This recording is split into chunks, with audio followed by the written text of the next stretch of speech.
Hey guys, welcome back to Am I Milsurp. So we got a couple of odd guns here. Just two we haven't shown off before. This guy and this guy. Only one of them is Milsurp. That would be the Argentine Mauser right here. We're gonna show her some up close love, and of course, wanted to show off these two because this has never made a real appearance other than in a short, and this has never actually been filmed by me. So we will take a nice good look at all three of these today. Let's start with the Argentine. Start with the Milsurp, right? Maybe we should end with it. I don't know. But yeah, this is the Argentine Mauser. Take a nice good look here. Mauser Modelo Argentino 1909. Deutsche Waffen und Munition Fabriken Berlin. I did not murder the German that time. I took my time, made sure it was good. I do like the sight on this one. It's beautiful. The front sight, it's a really nice long sight picture. It's got the cleaning rod. I do have the correct bayonet for it, but I could not find it, and I wasn't going to dig through my gun safe to find her. So we'll just take a nice good look. This, I did find out, is not an original sling, but it is Argentinian. So we're going to roll with it. It did come with this gun from Argentina.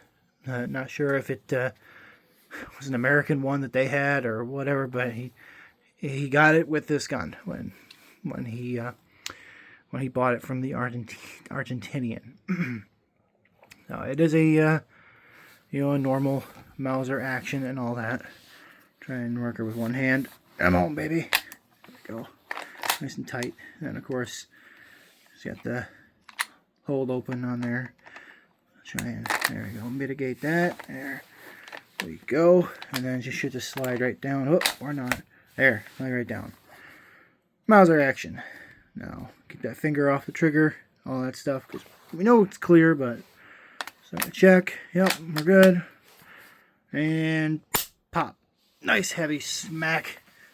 That trigger is beautiful, beautiful wood. This is a proof mark. It's incredible that it still has all this stuff on it, and that wood is very unique. Just wanted to give a nice up close view of this guy, kind of show off what these guys look like normally.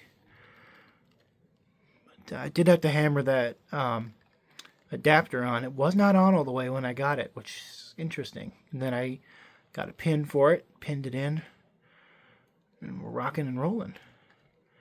But interesting story about these adapters. They actually came with the bayonet lug down here, but they had more of the old style, and they had to make the lug go down a little further.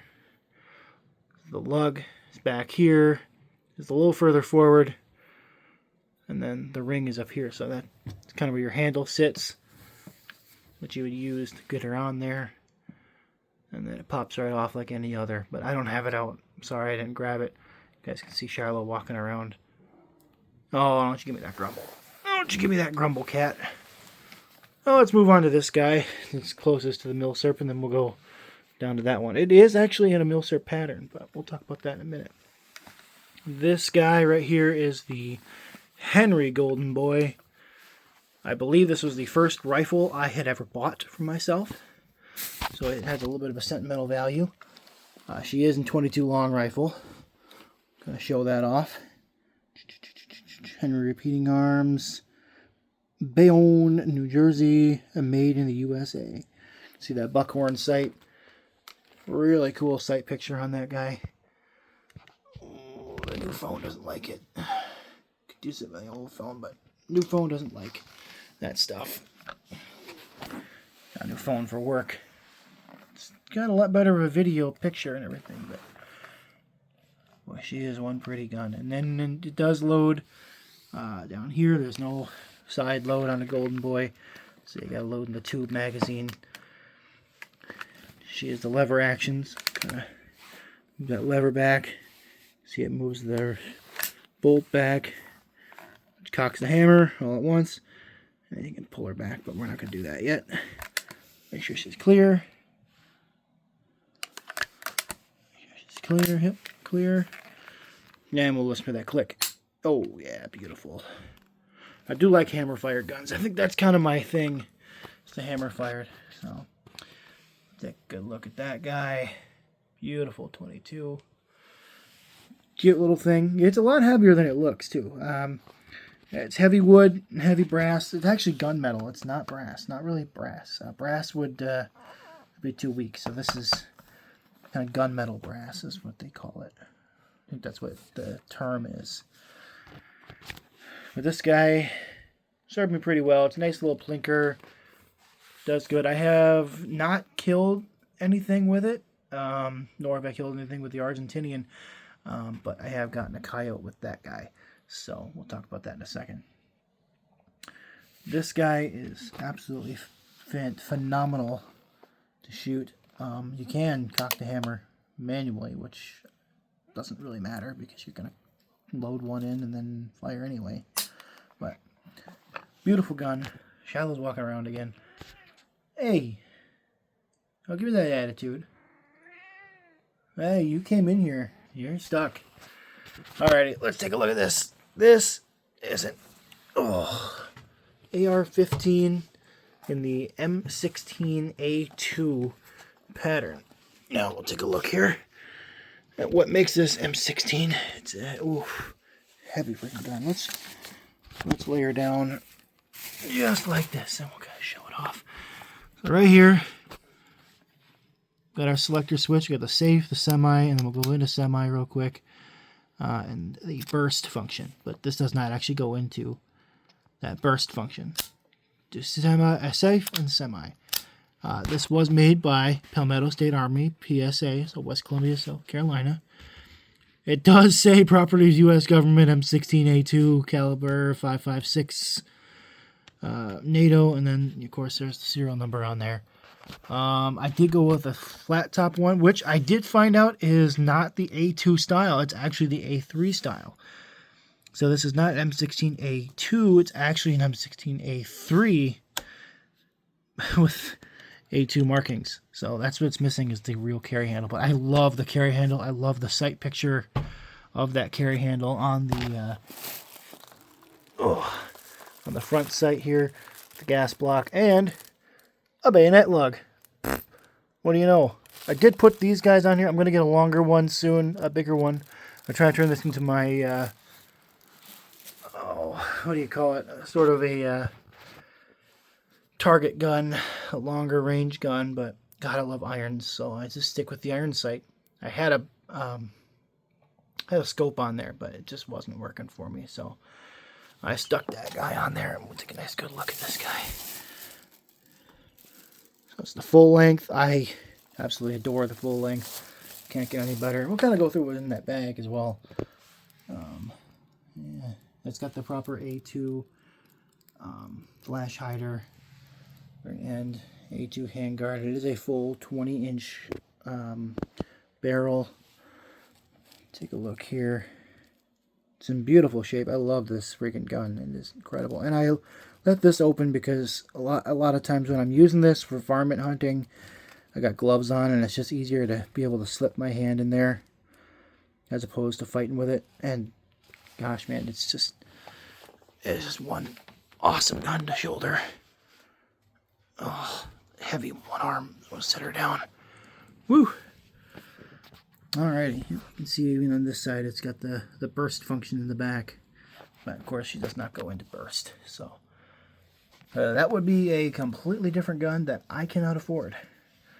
Pay no attention to the cheap sling. It's just a sling to get me through. You know, you make it work where you can. It's not a wear part, so just put on a cheap one to carry her around with. I mean, this is no better. It's cheap leather. It's thicker, but it's still cheap leather. You know, why worry yourself with that? No. The sling on there. Beautiful, beautiful guns. Let's go through a little bit of what's in here. See, this is a PMag. 30-round PMag from my AR. We'll kind of go through what I got in here. Picked up some 5.56, all that stuff. Range dynamics, nice and cheap. Picked up, this is the cool one of the day. This Hansen Cartridge Company, I'm not really sure where it came from. I think the guy said it was Czech or something like that. But This is 303 British. I don't know if you saw it on the end there. 303 Brit. Whoop. We're going to open her up. And we'll show it off because these are really cool. I got a smoking hot deal. It was the last one in the store. Look at that 303 British. Now that would not fit in any of these guys, clearly. But the cool part about this is these are fully reloadable cartridges, and I got all the stuff I need to start reloading it once I get my section set up for myself. But that was just a really cool addition to today. And then, I don't know, I think I got one more thing in here. It's pretty cool. 8mm Mauser from this PWA sporting cartridges. Not sure if they still are in business, because when I checked Midway USA, it wasn't there anymore. It said it was project discontinued. But then I checked another company, and they had them available as well. But yeah, these are steel, non-corrosive, so they're just like the original stuff, but it's non-corrosive ball ammo. And I believe they're Burdan primed, so I can't reload them, but still, it's exact. It's a freaking replica of the real thing. The stuff you get out of Turkey, the stuff you get out of Nazi Germany. Oh, I shouldn't have said that. Yahtzee Germany. All right, YouTube. Shit, I'm probably gonna lose my. Oh, well, there goes a swear word too. I'm gonna lose my ability to monetize this one. Oh well, we'll just show off a nice video, get you guys going. I did pick up some more magazines. That'll go into my vest, which I'll kind of show off in a short video. I won't do it in this one because we're going a little long. I think we're at 12 minutes, just about. Alright, that must be my sign to finish up because he's just meowing away. But thanks for stopping by, guys. If there's anything you want to see, you want me to shoot and show off, just leave a comment. We'll see what we can do. So we'll see you in the next video.